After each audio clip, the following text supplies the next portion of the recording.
Children, I will take 5 to 7 minutes of your time for an honest talk, okay? First, I want to tell you that what happens is that when an incident happens, people panic and start doing a lot of things and do not focus on the real thing, that why did it happen in reality and what is the reason behind it and how can we sort them out. So I want to give my view on that because you are children and we are teachers. So it is our responsibility to analyze as many things as possible and deliver the right things to you. So look, in this I am going to tell you how to study chemistry and how many types of questions come in chemistry. So today I will only talk about organic. In 5 minutes I will tell you in organic how many types of questions are asked. Whatever the paper may be. Whether it is easy, moderate, tough, whatever the paper may be. How many types of questions will be asked and how should we prepare for them? Okay, right? Why? Because the paper has come tough. People are doing conceptual. So brother, concepts have to be taught, and according to us, everyone should have taught them beforehand. We teach anyway. So now what we have to do is to see what all possibilities are there. Look, I will teach you in 2 minutes how we have to study organic chemistry. How should organic chemistry be studied, or how will I prepare you for organic chemistry? Okay, there will be focus on every small thing. Look friend, there are 3 types of questions in organic chemistry. One question is concept-based question. There is a question in which there will be concept but you should also revise. Meaning a little memory will also be used. I will show you by giving an example, right? And there is another question which is revision-based, meaning memory-based. Where you should remember the things only, then you will be able to perform. There are only 3 types of questions in the entire paper. One which is just concept-based. One in which you have to first apply a little memory and then apply the concept. And one in which you have to only revise. Memory-based questions. Let me tell you. See, in this question, you have to apply only the concept that where will the granule reagent react and what will happen.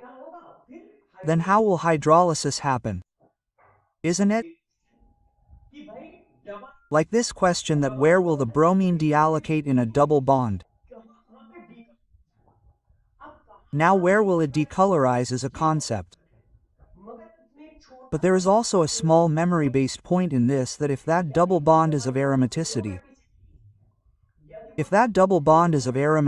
then bridge 2 will not react with that double bond. Benzene ring is an aromatic character, isn't it? So it means that bridge 2 will not react on these double bonds. So we know that bridge 2 reacts on double bonds. And if it reacts, then it will become colorless. Bridge 2 is brown in color. Its brown color will disappear as soon as it reacts. But we will also have to keep in mind that if that double bond is involved in aromaticity, then it will not react with bridge 2. So this much is memory.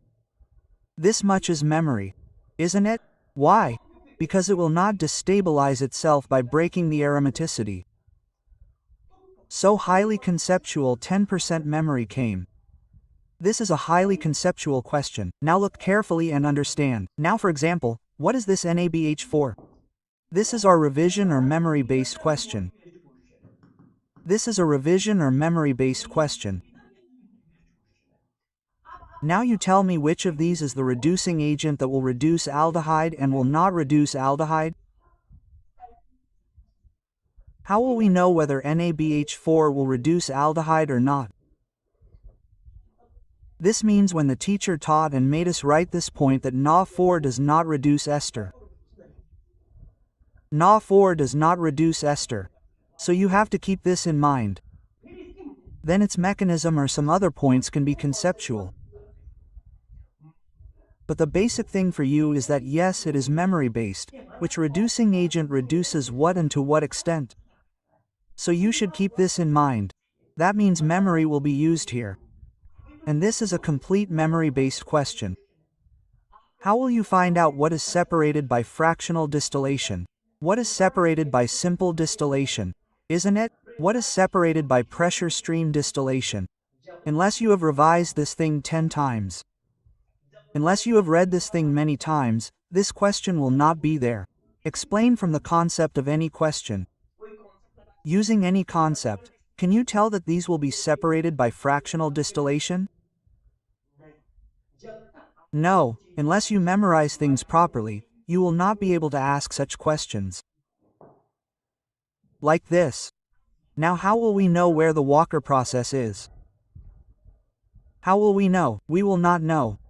Unless you know what the Walker process is, then its mechanism, like I will give an example, Reimer-Timer reaction. Now I have mentioned Reimer-Timer reaction. Now how do you know from this whether this reaction is of phenol, alcohol, amine, acid? Will you get the idea from this name? No, the statement of Reimer-Timer reaction should remain in your memory. Its mechanism is a concept. Like if it is Reimer-Timer reaction, then we should memorize that the reaction of phenol has to be done with chloroform in the presence of base. This much memory is used. How will it happen after this? What is its mechanism? All this is conceptual. So here memory is also used, concept will also be used. How will we know from someone's name where that reaction is? Colby electrolysis. Now how will you know whose electrolysis it is? Now Colby electrolysis, you should remember this much, that yes, Colby is saying electrolysis. It means electrolysis of salt of carboxylic acid has to be done. Sodamide reaction, how did we know? How did we know from the name of sodamide that we have to react the salt of acid with sodamide? So the statement of the name reaction is memory that yes, this is the statement of that name reaction. The whole process inside it is conceptual. So all I want to say is that there are 3 types of questions. That is why this time I will give you 3 different types of DPP in organic. When I will be teaching conceptual, that is, the chapter will be going on, then there will be DPP of conceptual questions. Wherever memory-based things will come, I will also put many memory-based questions in their DPP. Why? Like a child remembers. If I make a big DPP of memory-based question, then the child will remember that yes, Na4 reduces this. It does not reduce this. Right? The child will remember that you can separate these by fractional distillation. You cannot separate these. The child will remember that the Reimer-Timer reaction means the reaction of phenol with chloroform in the presence of base. So this is a technique of teaching and preparing. And this is not your job. This is the teacher's job. Your job is to follow it honestly. This is my job. This is not yours. It is my job to analyze the paper, or I know how to prepare for which exam. And I arrange my DPP accordingly. I arrange my lecture accordingly. I teach children accordingly. If you children remember, I have taken 4 sessions on organic on YouTube. And just see how many questions are stuck in the 4 sessions. How many questions are stuck? You can check. The reason for this is that it is our job to make the child capable of facing any kind of paper. I wanted to give a little glimpse of this. I wanted to explain to you what to remember while studying. What to remember while studying is our job, that when there is something in which the child has to remember a little more, then do not give 10 questions in his DPP. Give 50 questions in his DPP, like if he does that question again and again, then it gets set in his memory. Isn't it? Teach him to revise in some way. Yes, what things are revised in revision. And concepts have to be taught always. Conceptual things have to be read. Without that, the paper will not be solved. But even if you solve only concept-based questions and not memory-based ones, then also you will get less marks in the paper. We have to focus on everything. We have to prepare 360. So today I have told you about organic, how many types of questions are there in organic, and I will also give DPP accordingly. DPP for conceptual questions will be given separately. DPP for memory-based questions will be given separately. Like you can revise things quickly. It is my responsibility to decide how to teach and how to prepare the child. 360. Yes, we will keep sharing with you how it should be done. This way your preparation will be enhanced, and you should keep those things in mind while revising. You should keep those things in mind, okay children? So I will keep telling this. So today I have told about some organic. How many types of questions will come in organic? Okay? In the next honest talk I will tell about physical chemistry and inorganic. Okay? 3 each will come tomorrow. Tomorrow the session will come at the same time.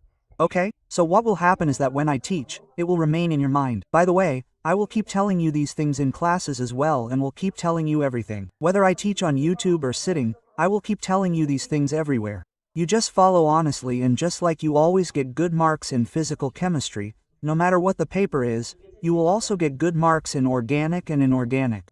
Okay? Take care of yourself and keep studying. We are with you.